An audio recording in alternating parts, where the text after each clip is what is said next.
My family lived in London for about 4 years when I was young, so I think that's kind of where it started. And my parents were always really encouraging of travel, and we did it as a family, when we were younger. But I was really young, so after we moved up to Alaska, it sort of tapered off. But my parents were always pretty supportive of taking trips. And when I was in college, I was presented with an opportunity to study abroad in India for a semester. So I lived in Jaipur for 3 months on and off, and then I spent 1 month in Sikkim in the north of India, near Nepal, and it was sort of an interesting compilation.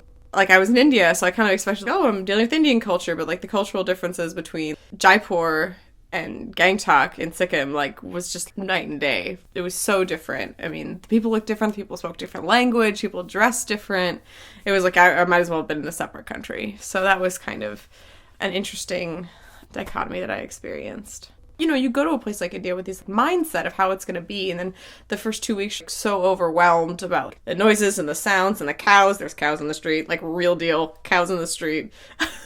And you're overwhelmed by all that. But after you're there a while, things start to sink in. And I had one of those moments where it really hit me. It was when we'd been in India for a couple months. It was when I was living in Gangtok, and one of my classmates and I were staying with this woman, and she set us up to have this guy took us to a temple. And we're driving around, we're driving all through the hills in Sikkim and talking to him, and he was from Calcutta, which is again one of those another drastically different cultural places, and way different from Gangtok. And he talked about how he's homesick, but he really, really missed his parents. And he eventually, I don't know what conversation led up to this, but he basically turned to us and said, well, your parents don't love you because they're not doing an arranged marriage.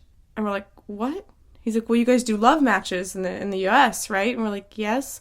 And he's like, well, that's because your parents don't love you as much as Indian parents love their children. And we were just like, what?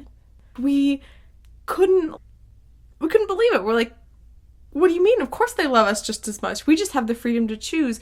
And what we had been seeing as regards to arranged marriage was this forced situation that this rigid culture was forcing these young people into, where they didn't have a choice.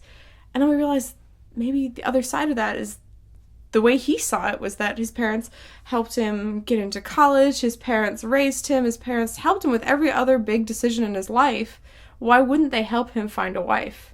And so he saw it as our parents not caring, when we saw it his parents being controlling. And that just was culture in your face. It just was this moment of really starting to get it, that people were just coming from a completely different mindset.